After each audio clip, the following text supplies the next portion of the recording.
Le Seigneur soit avec vous. Évangile de Jésus-Christ selon saint Luc. À la naissance de Jean-Baptiste, Zacharie, son père, fut rempli de l'Esprit Saint et prononça ces paroles prophétiques.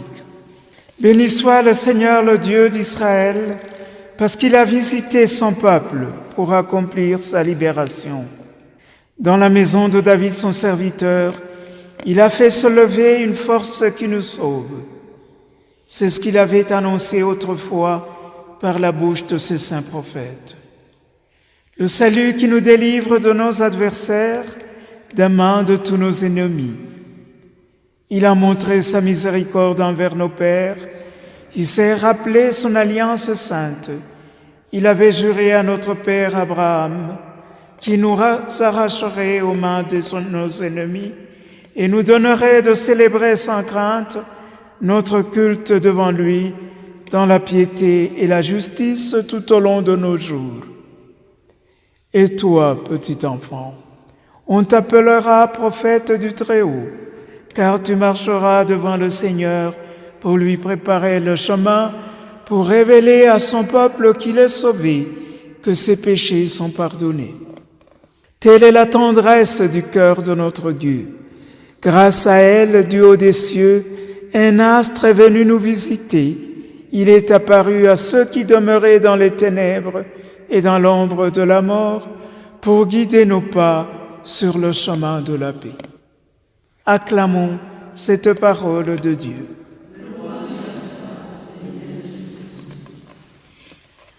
En ce jour qui nous prépare directement à Noël, les Saintes Écritures nous font méditer des textes d'une très grande densité et profondeur. Dans cette lecture du second livre de Samuel, nous voyons d'abord la prétention de David qui regarde ce que le Seigneur a fait pour lui, qu'il a fait roi et que lui, roi, a un palais où il repose. Regarde, j'habite dans une maison de cèdre. Et constate que le Seigneur, lui, est toujours sous l'arche, sous la tente, et prend l'initiative, demande à Nathan ce que lui pourrait faire. Et Nathan, dans un premier moment, dit « Ce que tu as l'intention de faire, fais-le, le Seigneur est avec toi. » Mais jusque-là, c'est conseil d'homme. La parole du Seigneur alors s'exprime à travers Nathan. Va dire à mon serviteur David, est-ce toi qui me bâtiras une maison pour que j'y habite? Mais en parlant de maison, le Seigneur ne parle plus de bâtisse, de pierre ou de cèdre. Il parle de la postérité. Il y a une ambivalence dans ce terme maison. Le sens où David l'avait utilisé n'est pas le même sens où le Seigneur l'utilise. Parce que tout de suite, il explique que lui, quelle est la maison qu'il construit? Il dit, c'est moi qui t'ai pris au pâturage derrière le troupeau pour que tu sois le chef de mon peuple Israël. J'ai été avec toi dans tout ce que tu as fait. J'ai abattu devant toi tous tes ennemis. Le regard de la maison que moi je construis, c'est que je te prends d'où tu es, je te fais ce que tu es. C'est ça la maison que je construis. C'est ma manière de construire la maison. Et non seulement cela, regarde l'histoire. Je te ferai un nom aussi grand que celui des plus grands de la terre. Il y a encore à venir. Je fixerai en ce lieu mon peuple. C'est comme ça que moi je construis la maison. Ce n'est pas un palais, ce n'est pas un temple. Alors, ce n'est pas seulement maintenant. Depuis le temps où j'ai institué les juges pour conduire mon peuple Israël. Donc, l'histoire, c'est moi qui la tiens entre mes mains. Comme pour dire, quelle prétention, David? Tu veux réellement me construire une maison? Est-ce que tu pourrais? Alors, le Seigneur te fait savoir qu'il te fera lui-même une maison, comme il l'a fait dans le passé, avec toi, avec le peuple, il le fera. Et comment il le fera? Je te donnerai un successeur dans ta descendance. Donc, je te susciterai une postérité. On dira toujours, fils de David, rameau sorti du trône de Jessé. Et je rendrai stable sa royauté. Je serai pour lui un père. Il sera pour moi un fils. Ça va au-delà de la personne de David maintenant. Ça s'étend à tout le peuple. Donc, c'est comme ça que le Seigneur bâtit la maison. Et à lire cela, nous sommes émerveillés. Parce que la manière des hommes de vivre sur la terre, c'est habiter quelque part. Nous ne sommes pas des sans-demeure. Nous ne sommes pas des maïbobo. Nous ne sommes pas des sans domicile fixe. Mais notre véritable domicile n'est pas inscrit ici sur terre. C'est celui qui vient habiter, demeurer parmi nous, qui nous introduit dans sa demeure. Alors, chaque fois que nous disons « Et le Verbe s'est fait chair »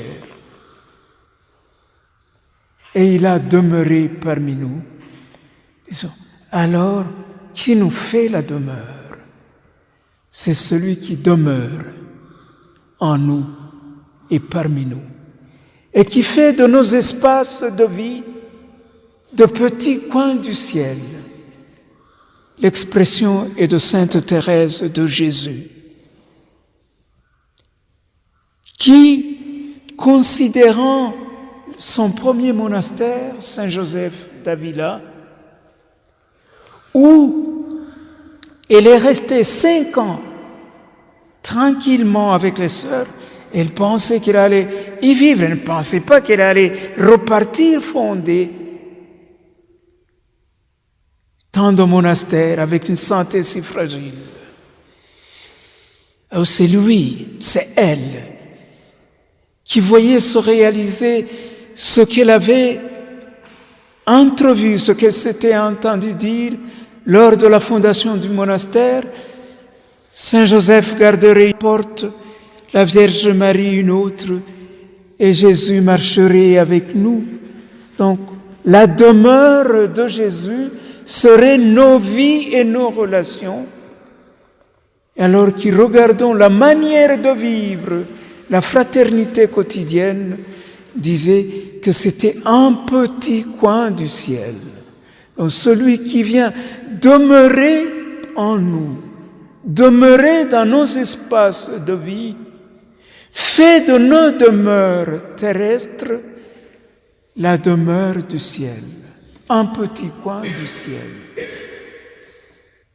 Ce n'est donc pas du passé que le prophète Nathan aurait raconté à David, c'est du présent. Il s'est fait chair, il s'est fait notre réalité dans sa crudité, dans sa complexité, il vient l'habiter. Et pour en faire quoi? Pour en faire sa demeure et entraîner dans sa demeure ceux qui l'auront accueilli dans chaque milieu d'existence, dans chaque rapport humain. Alors, chantons avec Zacharie. C'est pas lui qui a chanté simplement. Dans l'évangile de Luc, il y en a 3 qui ont chanté. Luc met sur les lèvres de la Vierge Marie le Magnificat. Nous en avons parlé quand nous avons vu qu'elle assume ainsi le type qu'était Anne et elle ouvre la voie de tous ceux qui, comme elle, se rendront compte que c'est le Seigneur qui tire l'homme de son opprobre et fait de lui ce qu'il est. Luc a mis ce que nous venons d'entendre sur les lèvres de Zacharie. Ce n'est pas pour rien qu'il dit « rempli de l'Esprit Saint ». C'est pas lui qui prend l'initiative de dire ces paroles si denses. Il est inspiré pour dire ce qui a été promis depuis longtemps. La libération promise. Alors, le Seigneur, le Dieu d'Israël, a visité son peuple. Il n'a jamais été le lointain. Je suis celui qui est. Je suis le Dieu d'Abraham, d'Isaac et de Jacob. Il n'a jamais été loin. Il a visité, il visite, il visitera, il établit sa demeure. Alors, c'est ce qu'il avait annoncé autrefois par la bouche de ses saints prophètes, le salut qui nous délivre de nos adversaires, des mains de tous nos ennemis. Il a montré sa miséricorde envers nos pères, il s'est rappelé son alliance sainte. C'est comme le centre ici de tout ce chant. C'est-à-dire, il avait annoncé autrefois. Nos ancêtres auraient souhaité entendre la bonne nouvelle du Dieu avec eux. La bonne nouvelle du Christ avec eux. Mais ils le pressentaient.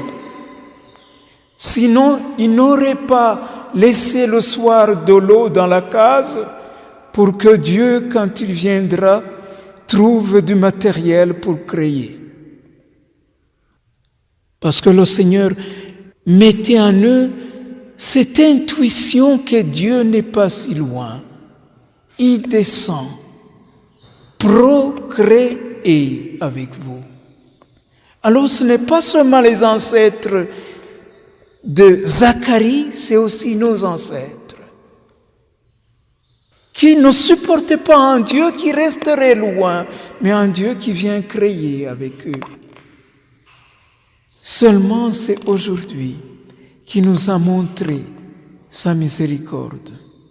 C'est avec le Verbe fait chair qui chemine avec nous, qui prend notre chair, sans qui nous ne pourrions pas escalader le monde de la sainteté.